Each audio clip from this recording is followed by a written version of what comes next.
Guardian Heroes is a side-scrolling beat-em-up with a twist, that being the inclusion of several RPG elements that help it stand out amongst the sea of similar games around at the time. It sees you playing the part of one of 4 separate characters, with the narrative revolving around a mysterious, powerful sword that various factions are hunting down. But it's not that simple, as finding the sword changed the natural course of history. From this point, so many different paths may be taken by the player that it's not possible for me to mention them all. Of course, gameplay is where it's at, and Guardian Heroes does not disappoint. Firstly, it's not like many other beat-em-ups, and instead of only moving your character in depth as well as length, you also get to change planes, very much like Fatal Fury. As you would expect, you have a ton of special moves and basic attacks at your disposal, but there's a lot more to it. Like I mentioned, a few RPG elements make the cut as well, with each of your characters being able to gain experience points to spend on attributes like strength, speed and magic that add a notable sense of progression to the experience. The visuals present in the game are all heavily inspired by anime. Each character is pretty distorted and exaggerated, with the main cast possessing very striking and original designs that help each of them stand out from one another.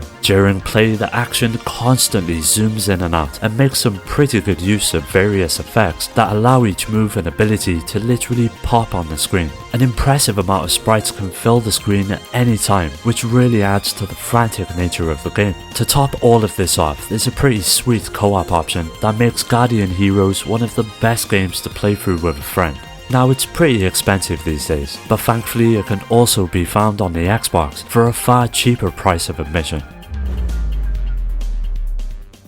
The Sega Saturn was no stranger to quality platformers, but when it comes to sheer visual fidelity, Astal has to be the best of the bunch. It's a fairly basic 2D platformer, but what helps it stand out is its beautiful soundtrack, engaging gameplay, and of course its stunning graphics. Shortly after beginning his quest, Astal comes across a strange bird that seems determined to aid him.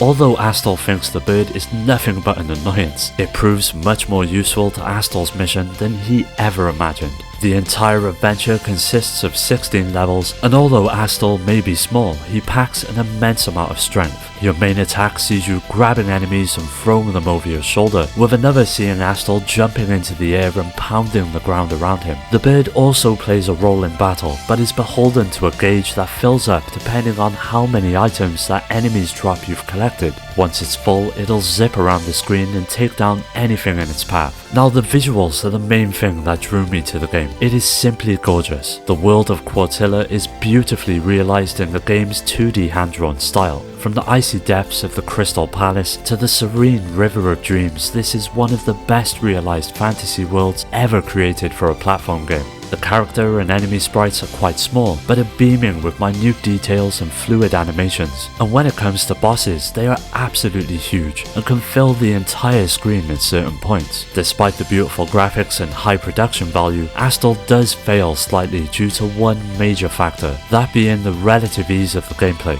It's not a deal breaker by any means, but if you're looking for a challenge, it's probably better to look elsewhere. Mere months after Daytona had released on the Sega Saturn and had struggled to even run correctly, Sega announced another arcade port in the form of Sega Rally Championship. Naturally, most people didn't have any hopes for the game, but when it finally landed, it was a huge surprise, which would go on to become one of, if not the best racing game on the system. From a gameplay perspective, many features added to the game's replayability, such as the basic set of modes like Arcade Championship, Practice, Time Attack, and 2-player battle. With the basic idea of the championship, seeing you play all of the 3 main courses trying to make your way through the pack of 15 cars, but there is one main difference with Sega Rally next to other racing games. Whereas the key to success in others is knowing only the basic course structure and overtaking vehicles to get into first place, Sega Rally focuses more on mastering the tracks and learning the correct cornering techniques. This in turn will help to better your lap times, which is the game's main focus, precision rather than the glory category of first place. Visually, where Daytona would struggle to keep up a constant 25 frames per second, Sega Rally totally blitzes along at a silky smooth 30 frames. This means that the game plays a lot smoother and adds to the more realistic style of control and gameplay, making for a much more enjoyable experience. In fact, the entire visuals of Sega Rally is a wonder to behold. Compared to the arcade, there is little difference between the two, except that the coin-up version runs at 60 frames per second, as well as a higher resolution. There's also a slight difference in the amount of details displayed in the Saturn version, but once you see the game in action, you won't complain a bit. The rich, vibrant colours really show off the power of the Saturn, when in the hands of the right developers, and make the game look so much better for it. There is some pop-up here and there, but most of it is well hidden and disguised that it won't bother you at all. It is a little more evident on some of the more open tracks, but the draw distance is pretty far back into the track, so it's not really a problem at all. Sega Rally Championship is hands down one of the best racing games on the system. There are a few shortcomings, such as the small number of cars, tracks and modes, but they're all more than made up for by the depth of the gameplay itself and the overall quality of the design and playability. Dragon Force is a tactical RPG set in the fictional world of Legendra. The story is pretty cliche, with an evil overlord known as Marduk looking to conquer the land with his armies. Here our 8 heroes and their respective troops step in, with the player having the option to choose which ones they would like to start the adventure with. Now the game is split up into 2 different states. The first sees you travelling between towns and castles along predetermined routes on an overhead map, and the second is the star of the show, which is the battles themselves. The battle system is enthralling to say the least, which is all carried out in real time. This, combined with devastating spells, differing formations, and a great deal of troop diversity, the battles are amongst the most fun of any console strategy game. Now when it comes to presentation, Dragon Force is in a league of its own. There are literally hundreds of sprites on the screen during battle, with some of the spells taking advantage of transparency effects that add a lot to the graphical aspect of each encounter. The characters themselves are mostly charming and unique, and give true personality to the people of Legendra. Honestly, Dragon Force is one of the most visually impressive games on the Saturn, and that's mostly because it doubled down on 2D sprites that managed to look great, even to this day. In my eyes, Dragon Force is the finest tactics game on the system. If you're fond of the genre and are looking for something challenging and rewarding, Dragon Force is for you. The Sega Saturn was well known for its incredible amount of 2D fighters, but just like the original PlayStation, it was also home to some truly impressive 3D ones as well. Last Bronx depicts a future in which society has descended into chaos and is now overlooked by a series of crime syndicates, all vying for power over the region. Now when it comes to gameplay, there's a total of 9 characters to choose from. Naturally, they all have their own unique movesets and styles, as well as advantages during each fight. As with most fighting games, you'll find yourself combining your moves to perform combos and utilizing a range of weapons which are all unique to each of the characters as well. Mechanically, there's not that much that makes the Last Bronx stand out, apart from something known as an attack cancel, which can turn the tide of a fight in the blink of an eye. Now for what the Last Bronx lacks in gameplay variety, it more than makes up for in visual finesse. The game was designed right from the get-go with trying to achieve as much realism as possible. Of course, by today's standards, it's not exactly breathtaking, but when taken into consideration the age of the game as well as the Saturn's limitations when it came to 3D, what they managed to achieve was actually quite admirable. Much like Virtua Fighter 2, it was one of the first games to utilize motion capture for each character, resulting in their movements and attacks feeling a lot more believable when carried out on the screen. When it comes to detail, the characters themselves are really well done. A range of facial animations accompany each action, as well as clothing that subtly sways and reacts to your movements. Matching this are the stages themselves, and this is the main reason why Last Bronx made this list. Each of them utilized the Saturn's VDP2 chip to help create the backdrops and resulted in the environments possessing a believable sense of depth, as well as a level of detail not often found in other games on the system. To top it off, it all ran at a solid 60 frames per second, which is so essential when it comes to fighting games. Other games such as Virtua Fighter 2 and Dead or Alive would also improve the Saturn's credentials, but for me, the Last Bronx was the best of the bunch.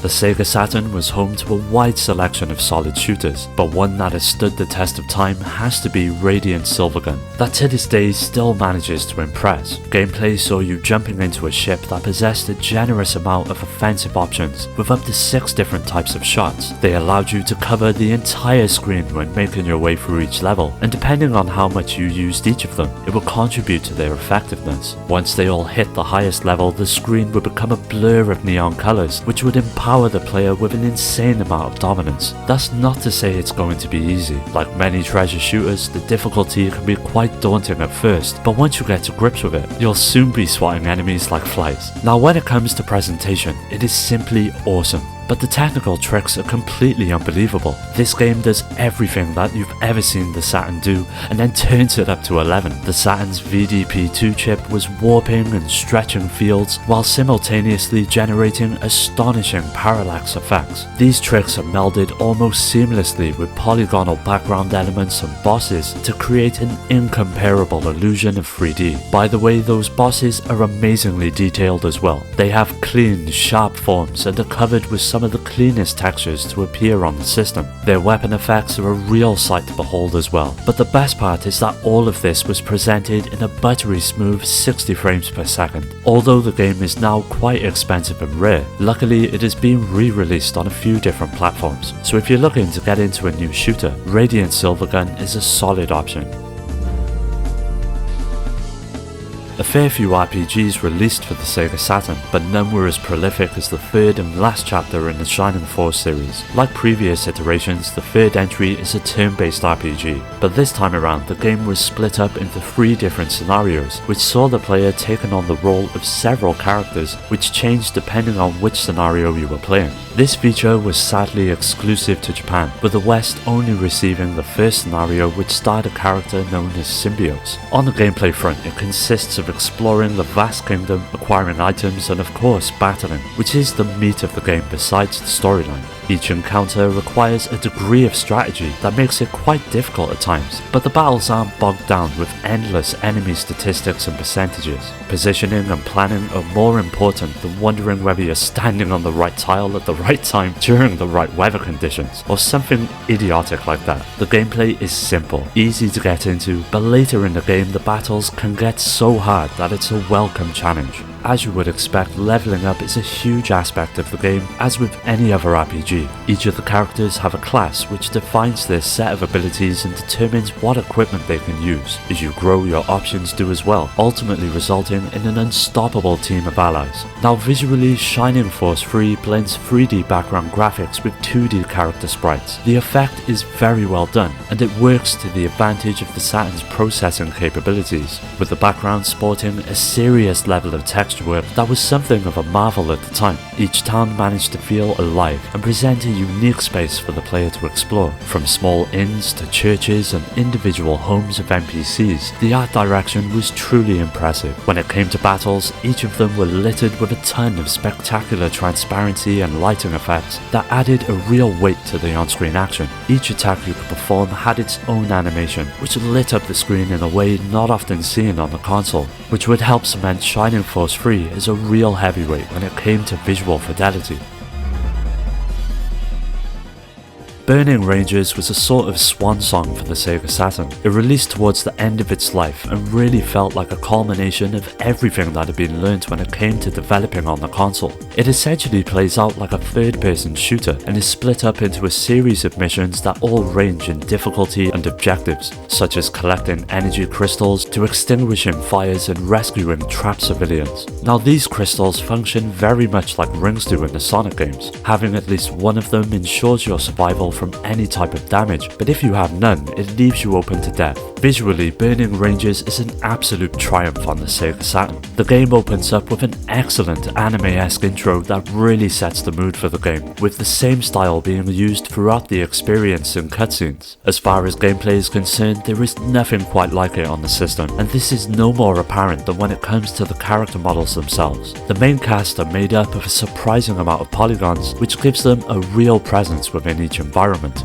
Unfortunately, the several robots, NPCs and bosses are not afforded the same amount of detail, which does begin to stand out a bit, but it's nothing that ruins the overall presentation. Now admittedly, the game isn't that varied, with only 4 main stages making up the adventure, but thankfully they are all unique and offer their own look and feel, as well as a couple of them being absolutely huge, which really adds to gameplay opportunities. On the downside, when the action does heat up, or if the level is extraordinarily large, the backgrounds will start to fall apart. They will drop polygons, lose draw distance, and the frame rate will drop as well. With that being said, it is still just incredible that the Saturn is pulling all of this off. 3-dimensional transparencies in layers, with fires and explosions, and some destructible environments through sheer brute force calculations. Even with its shortcomings, Burning Ranges is a real standout on the Saturn, and well deserves a playthrough.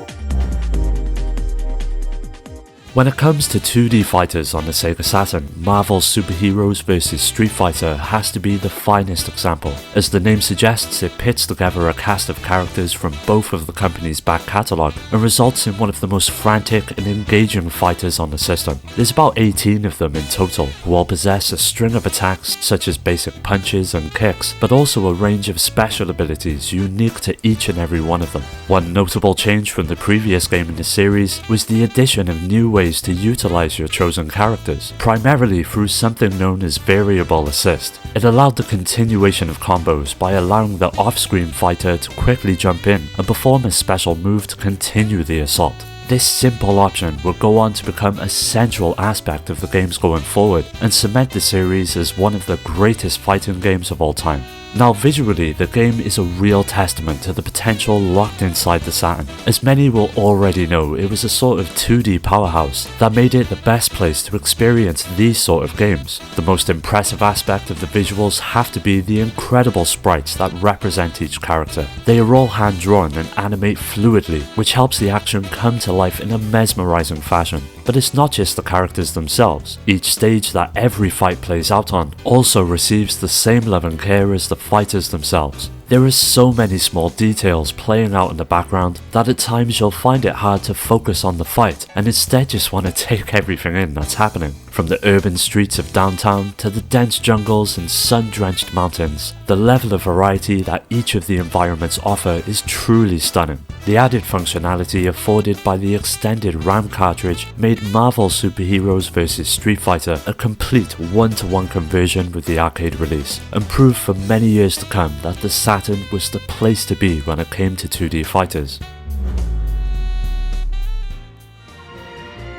Panzer Dragoon was one of the first games to prove that the Sega Saturn could hold its own when it comes to producing 3D visuals. After 2 incredible outings, Team Andromeda decided to take the series in a new direction by introducing a much more RPG-centric design to the third game in the series. As the player, you would take up the fight as Edge, a young mercenary hired to guard an ancient site and the various artifacts that are found there. After a series of events play out, it sees you embarking on an adventure that encompasses the entire planet. Now, although it's a traditional RPG in many ways, there's a few aspects that helped it stand out from the crowd. Mainly its combat system, which saw you utilizing your dragon and shifting in and out of different states to unleash devastating attacks on the enemy. Let's get one thing out of the way. This game was released on the Sega Saturn, a system with one of the most underpowered 3D processors. Naturally, compared to today's standards, the graphics look a bit outdated, and there are some parts in the game that were painfully overlooked, which is very apparent when walking around some towns at night. However, most of this game makes up for this with visuals that dazzle and ignite the senses. It expands on the visual style introduced in the original Panzer Dragoon and its sequel Zwei to stunning effect. The environments are especially impressive to behold, delivering a sense of scale that was rarely seen in the 32-bit era. Whether you're flying over a vast desert, watery ruins, or through a burning forest, there's a great deal of immersion added by the presence of various indigenous creatures scurrying about, and the sense of scale is also present during boss encounters, some of which are absolutely gigantic. Now, some may argue the limited colour palette paints a rather dismal canvas, but the feeling of dread and isolation is a huge part that makes the Panzer Dragoon world so charming. Isolation in particular is a big aspect of this game, since you spend the vast majority of time with only your trusty dragon by your side, and the visual style does wonders to convey this. During battle, the very act of morphing the dragon in real time is probably one of the most innovative game elements ever created, both graphically and in terms of gameplay. You can actually see the dragon fluidly change into a near infinite variety of shapes as you shift your stat points around. It all looks absolutely gorgeous. If you're looking for the most impressive game when it comes to visuals on the Saturn, in my opinion, you don't need to look any further than Panzer Dragoon Saga. Well, that does it for today's video. Keep an eye out for part 2 as that will be coming soon, so don't forget to hit subscribe and tickle that bell. You can follow me on all of the socials to stay up to date on future videos and to take part in giveaways. You can also join our growing community on Discord and meet many like-minded gamers to continue the conversation with. I'd like to give a special shout out to our Patreon supporters Rhino, Skill Jim, Nano, Steve, Richard and Paddy J for their continued support that helps make these videos possible. If you're interested in joining our Discord or supporting the channel through Patreon, you'll find all of these links in the description. As always, thanks for taking the time to watch the video. I'll catch you next time.